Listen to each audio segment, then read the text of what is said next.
In flying around the Florida coastline, you'll notice a whole lot of small uninhabited islands. They have absolutely no landmarks, and it can be very difficult telling them apart. Oftentimes, hazy conditions like this just add to your difficulties, so it's important to keep that in mind when you're planning your flight. Hopefully, that's the only hazy stuff you'll be seeing on this video, as we picked bright, clear days to show you the very best of Cedar Key, which is a fascinating place to visit. Here's the whole area of all the islands of the Cedar Keys, approaching from the northwest, with the airport at top right and the historical and tourist areas at top left. Closest to us at the bottom are the state park, camping areas and wildlife refuges. The large split key at the top of the picture is Oti Key, which was the original Cedar Key until it was wiped out by a hurricane in 1896. The asphalt runway lies almost north-south, with the numbers 5 and 23 clearly marked. It's 2,355 feet in length and has a few weeds growing in spots, but otherwise is pretty well maintained. The parking areas are at the south end of the runway. If you take off to the southwest on runway 23, there's no land to see, and the horizon can disappear on a hazy day. Most non-instrument pilots choose runway 5 unless the wind is a compelling factor. The water tower makes a great landmark, and you'll be able to use it as orientation both from the air and when you're on the ground over there. It's located at the northwest end of the town, alongside the road you take into town from the airport.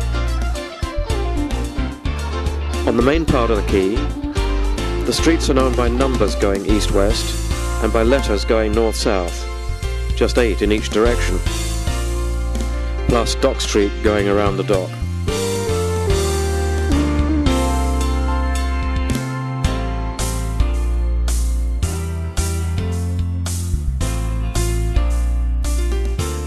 Here you see 1st, 2nd and 3rd streets starting on the right and going left.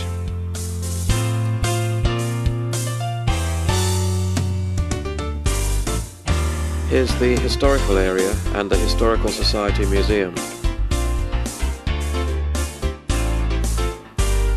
Here you see Dock Street with A, B and C streets again starting on the right and going left. The buildings alongside Dock Street at the bottom of the screen are several restaurants and bars. Here's the city beach and park where the seafood festival is held. Here's the dock from the other side, and you'll notice that it was being rebuilt at the time of our visit.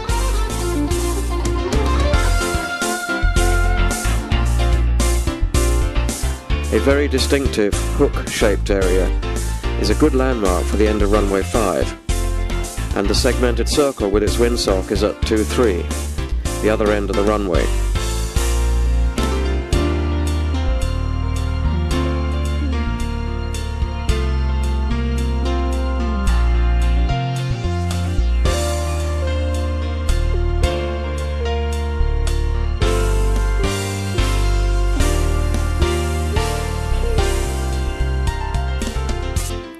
There are no L markers to indicate traffic pattern, but it's a left pattern for both runways.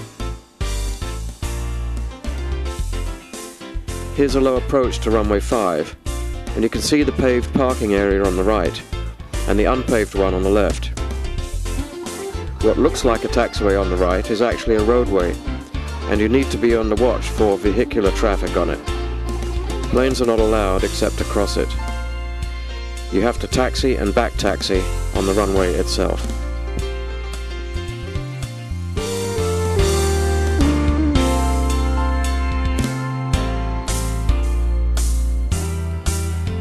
As we go around, there's our water tower with the dock and town in the background.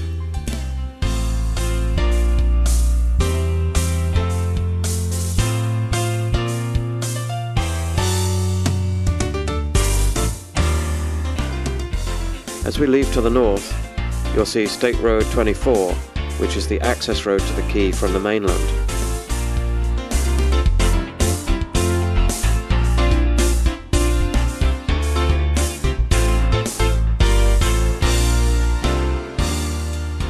Another landmark a few miles out is a small private airstrip between two roads.